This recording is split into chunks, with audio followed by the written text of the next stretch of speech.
The sun was barely up when the prison gates opened behind me. I stood on the pavement with a single trash bag in my hand and 4 years of my life gone. I had told myself every single night in that cell that this moment would feel like the beginning of something. Instead, my legs were shaking. I took a taxi to my father's house. The house with the tall iron fence and the stone driveway and the rose bushes my grandmother had planted along the front wall. I had missed it more than I could put into words. My father was already on the front porch when I arrived. 2 security guards stood near the gate. That should have told me everything. But I still walked forward. I still believed he had been waiting for me. He crossed his arms and looked at me like I was a bill he did not plan to pay. "A convicted felon has no place here," he said. "Not in my home and not in my life." He nodded to the guard. The gate locked with a sharp metallic click.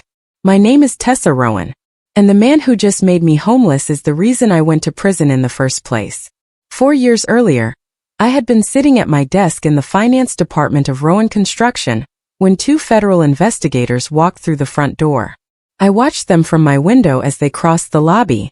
They were carrying thick folders and they did not smile at the receptionist. My father, Franklin Rowan, came to find me within the hour. He closed my office door and sat down across from me. I had seen him handle pressure my entire life without blinking. But that afternoon, his face was gray and his hands would not stay still. He told me the investigators had found financial irregularities tied to several company accounts. He said it was a misunderstanding that had gotten complicated. He said if someone with a clean record stepped forward and accepted temporary responsibility, the lawyers could manage it quietly before it became a public disaster. Then he reached across the desk and took both of my hands. "Tessa," he said, his voice cracking. "If this lands on me, the company is finished. 400 families lose everything. Our family loses everything." I was 26 years old. I loved my father completely. I believed every single word he said. 3 days later, I signed the confession that destroyed my life. The courtroom smelled like old wood and floor wax. I sat beside my lawyer in a dark blue dress my aunt had pressed the night before. My lawyer had told me my full cooperation would result in leniency. He said judges respected honesty. He said I had nothing to fear. He was wrong about all of it. The prosecutor described me as the central architect of a financial fraud spanning nearly 2 years. He walked the jury through transfer after transfer, all tied to systems under my name. By the time he finished, I barely recognized the person he was describing. I turned to look at my father 3 times during the hearing. He sat in the 3rd row behind 2 business associates. The second time I turned, I found his eyes and held them. I was silently begging him to stand up, to say something, to tell the truth. He looked away. The judge sentenced me to 4 years in a federal facility. As the bailiff led me toward the side door, I heard my father's voice. He was already on his phone. His tone was calm and businesslike. For the first time, a small cold thought entered my mind. What if he had never planned to help me at all? Prison taught me things no classroom ever could. It taught me that time does not move the way it does outside. It moves slowly and without mercy. It taught me that hope is dangerous if you keep it too close, because it can hollow you out when it does not arrive.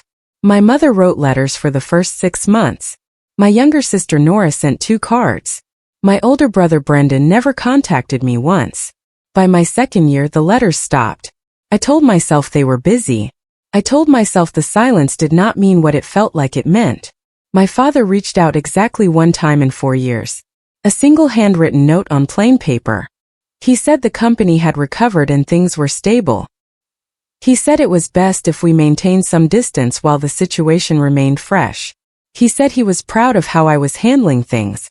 I read that note so many times the paper softened at the creases. I was looking for something in it that was never there. He was not proud of me.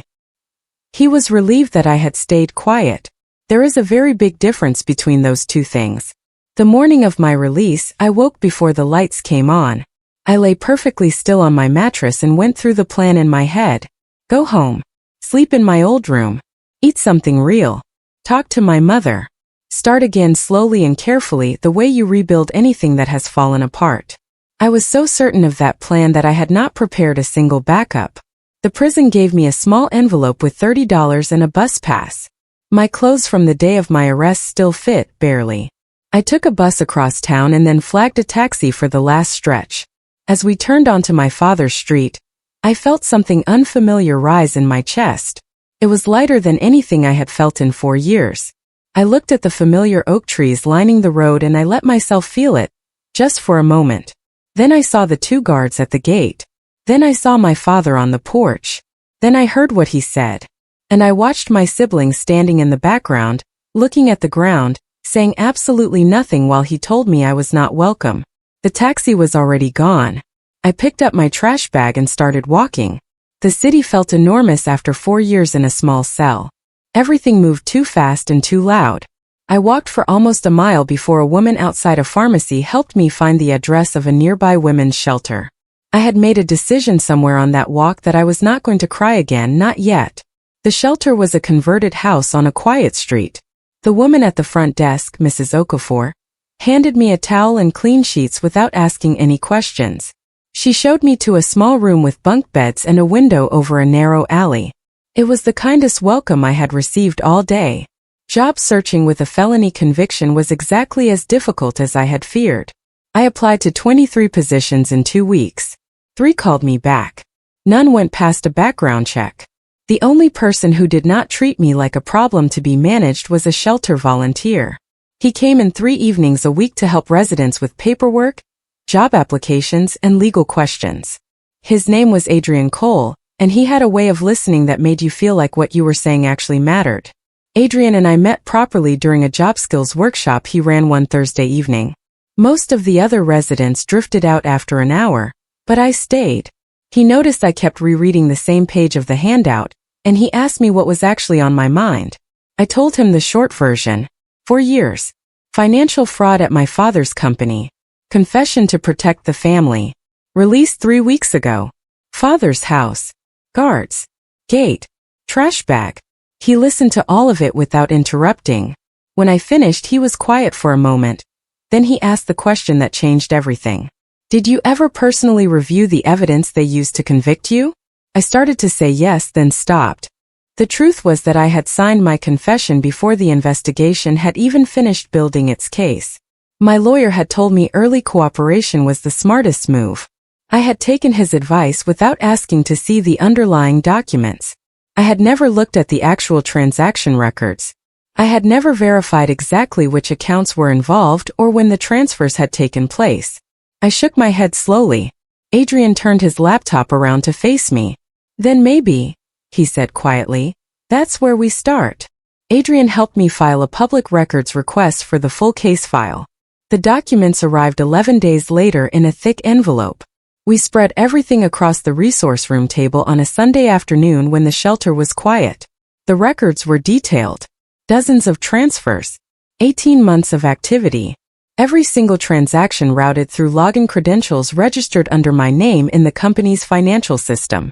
At first pass, everything matched what the prosecution had presented.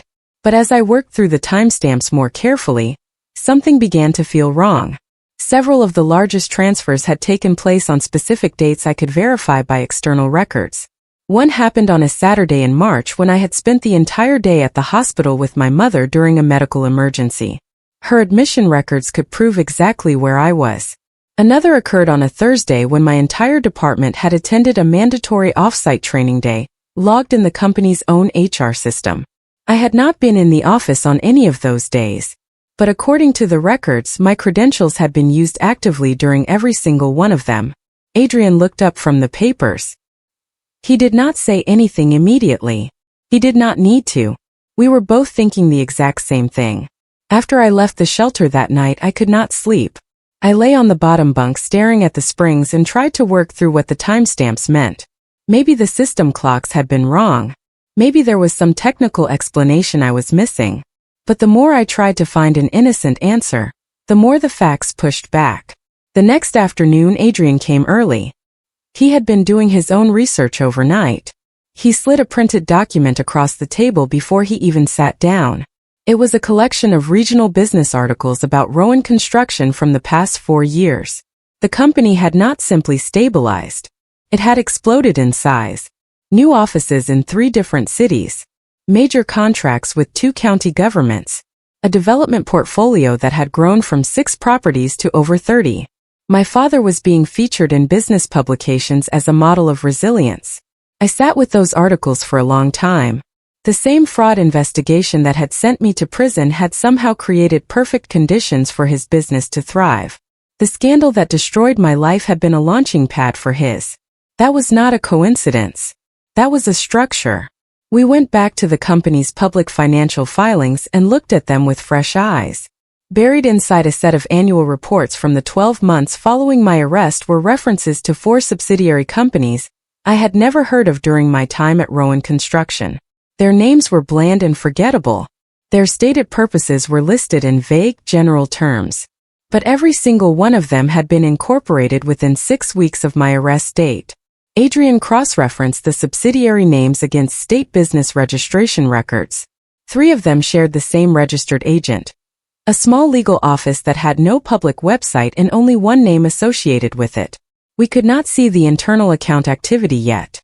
But the pattern was clear enough.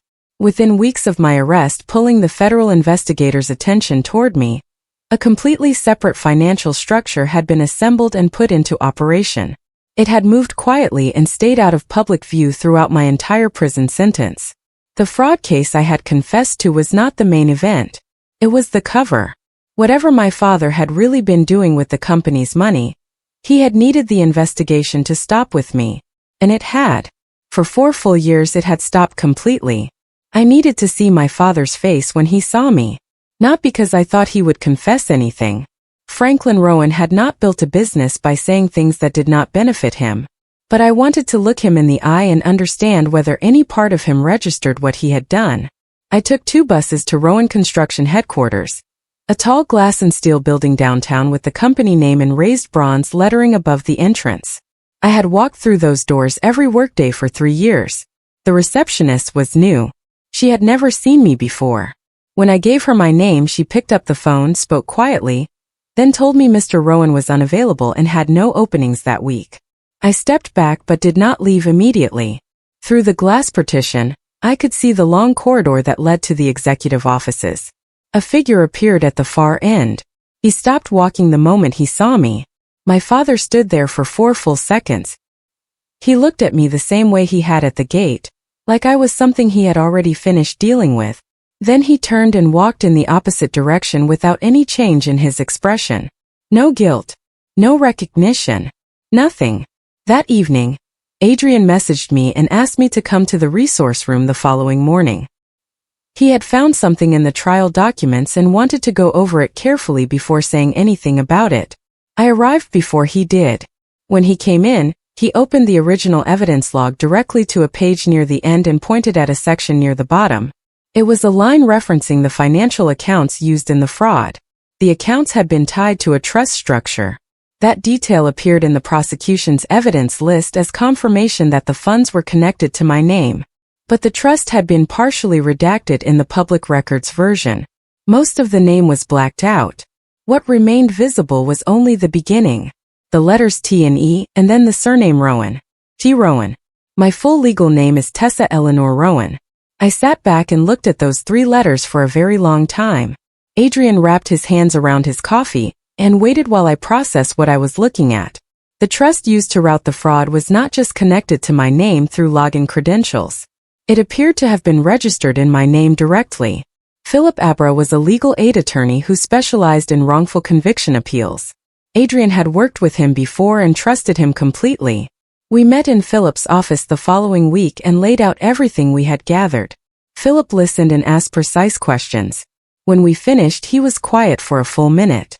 Then he filed a formal motion requesting the complete, unredacted trust documents from the original case records. They arrived 2 weeks later.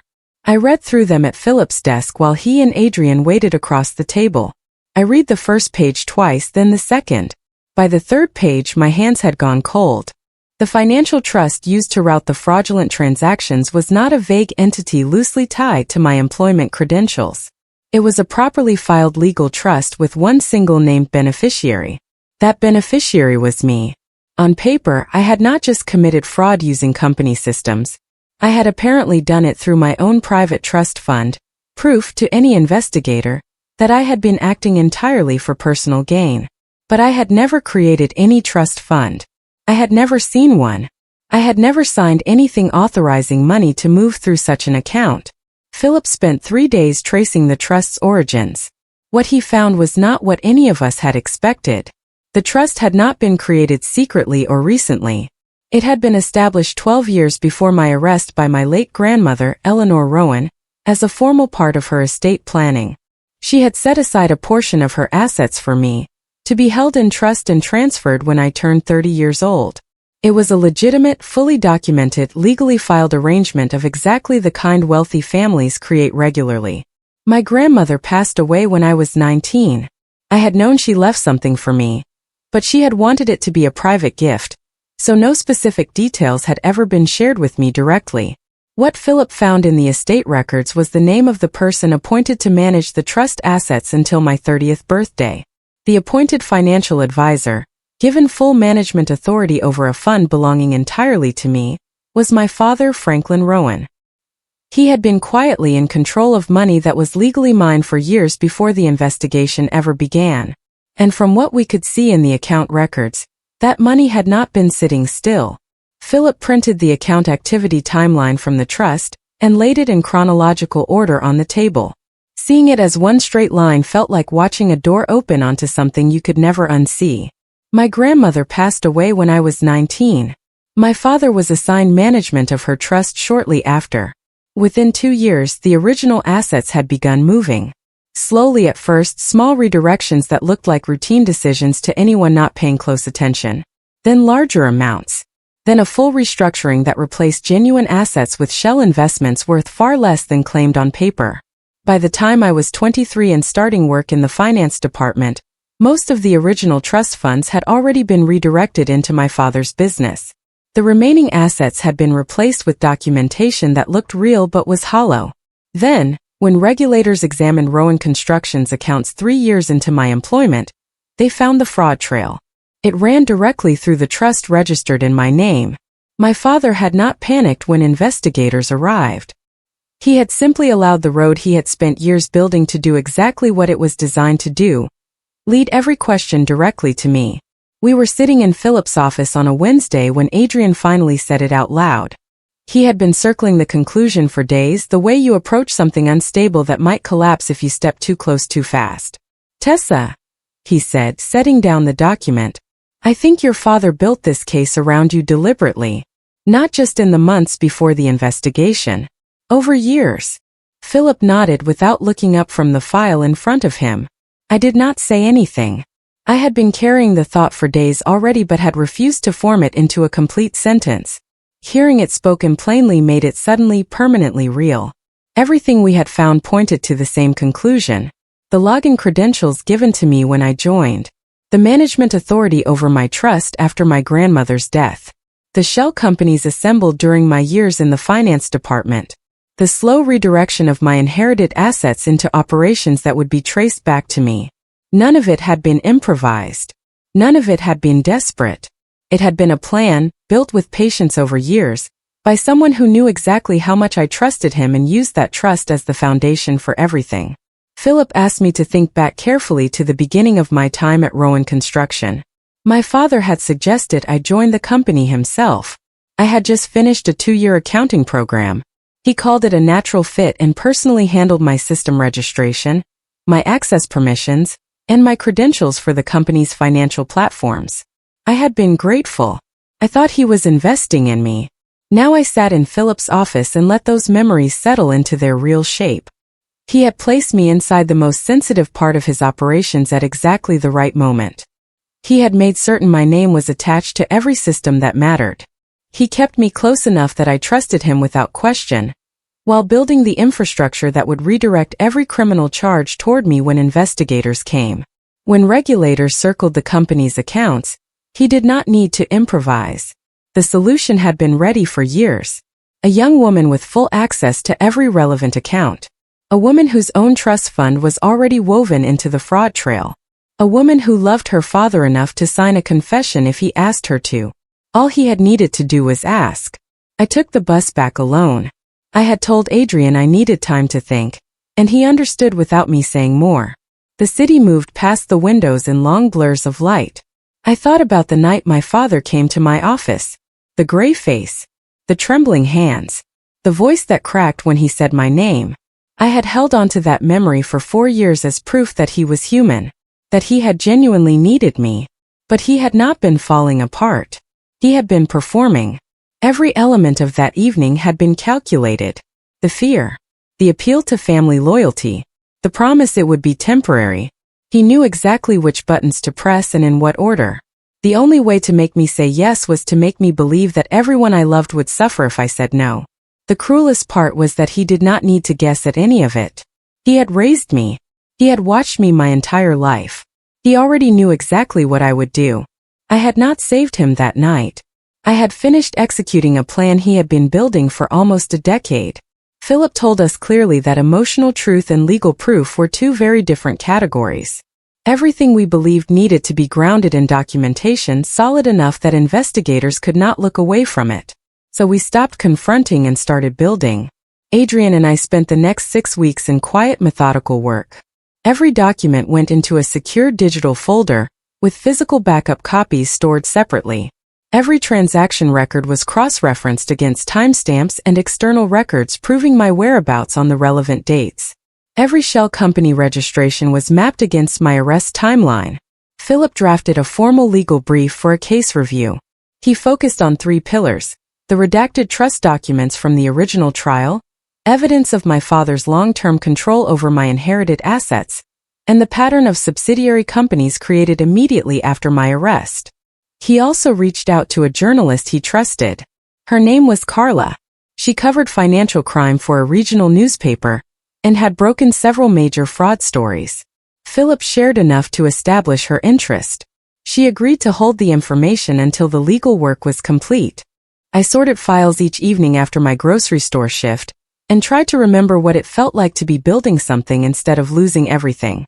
Philip brought in a forensic accountant named Mr. Bello to examine the financial movement inside the shell companies from the period after my arrest. Mr. Bello was quiet and methodical and took 4 weeks to complete his analysis. When he delivered his findings, the 3 of us sat around Philip's desk and read through the report without speaking for several minutes. The shell companies had not simply held the redirected funds. They had actively invested them. Real estate acquisitions, construction development contracts, land purchases across multiple counties. Each investment had generated returns that flowed into further projects. Each project had added to the overall portfolio value. Mr. Bello's estimate for the current total value of assets held within the trust structure, including all reinvested returns generated over the 4 years I was incarcerated, was somewhere between $14 and $17 million. $14 to $17 million that had grown inside a financial trust, whose documents still carried my name as the sole named beneficiary. My father had built his public reputation on those investments. He had given speeches at industry dinners about resilience and smart growth. Business journalists had written admiringly about his recovery from the fraud scandal. The fortune being praised in those articles had been grown entirely within accounts that legally still belonged to me. Philip called me on a Tuesday morning and asked me to come in. His voice had the particular quality of someone carrying information too significant to share over the phone. When I arrived, he had a single document on the desk. He did not open it immediately. He waited until I sat down, then slid it across to me. It was a legal analysis prepared by an estate law specialist Philip had consulted. The question he had asked her was simple.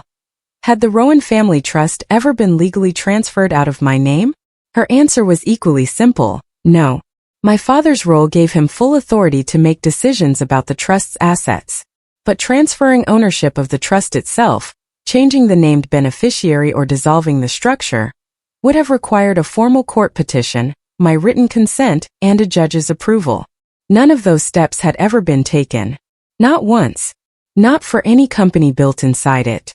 Not for any property purchased through it. Not for any dollar of the millions that had grown within it. Every single asset remained, legally, within a trust belonging entirely to me. Philip folded his hands and waited. He never owned any of it, I said quietly. Philip filed the formal legal complaint on a Thursday morning. The package he submitted was comprehensive. The trust documents, the forensic accounting report, the shell company registration timelines, the transaction records cross-referenced against proof of my absence, and Philip's full written analysis connecting every element. Within 48 hours, federal investigators had made contact. Carla published her article on Monday. She wrote it with precision and care. She did not editorialize. She simply arranged the documented facts in chronological order and let them speak.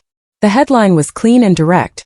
Daughter jailed for father's fraud, new evidence points to deliberate setup. My phone began ringing within an hour of publication. I did not answer most of the calls. I answered Philip's. I answered Adrian's. I answered Nora's, though that conversation was painful in ways I had not fully prepared for. She cried through most of it. I held the phone and waited and told her she did not need to apologize for things that were not her fault. My father did not call. But Philip heard through his contacts that by Tuesday afternoon, Franklin Rowan's personal attorney had reached out to the federal prosecutor's office.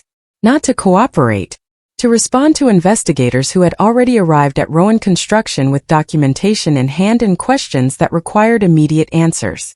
Philip told me later that cases built on careful paper trails are often faster to prosecute than messy ones.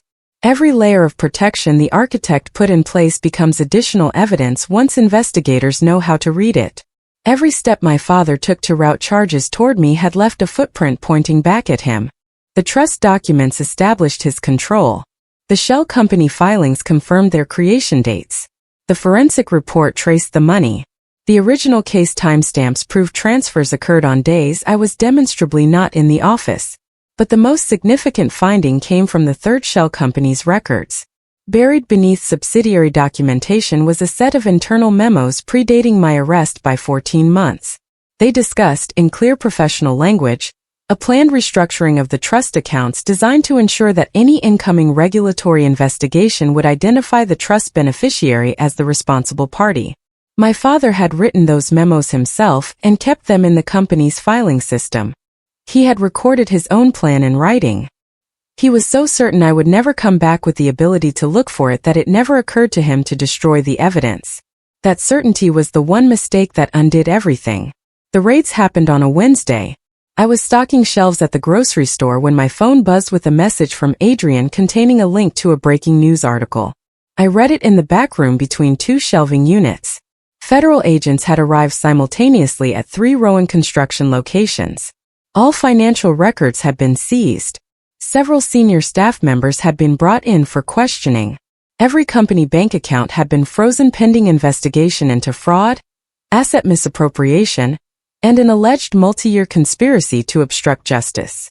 The article included a photograph taken outside the headquarters building. My father stood on the pavement surrounded by agents. He was wearing a white shirt. He looked like a man who had finally run out of moves, and was only just beginning to understand what that meant. Business partners began withdrawing from active contracts before the end of the day. 2 development deals collapsed before sundown. The empire that had been built on 4 years of my silence and suffering started to come apart with a speed that felt almost impossible. It had taken him years to construct it, one careful layer at a time, using my name and my trust and my love for him as his materials. It took less than 1 business day to begin falling. More than a year passed before everything was resolved. There were hearings, depositions, and weeks of waiting. Franklin Rowan's legal team fought at every stage. But the evidence was thorough and impossible to dismiss. My conviction was formally overturned 9 months after Philip submitted the original complaint. The judge's ruling used the phrase sustained and deliberate misuse of judicial process. I stood outside the courthouse and filled my lungs with cold morning air. I did not feel victorious. I felt something quieter and more durable. The relief of having your name returned to you after someone spent years using it against you. The civil trust proceedings were completed 4 months later. The court ruled that all assets within the Rowan family trust, every property, every subsidiary, every reinvested dollar, were legally and solely mine, as the named beneficiary of a trust that had never been properly transferred. My father received a federal sentence of 11 years. I did not go to the sentencing. I spent that morning in a small rented office Philip had helped me find. Clean walls. A window facing the street. A desk entirely my own. I sat down and started. The girl who went to prison to protect her father was gone. The woman she became had everything he tried to take.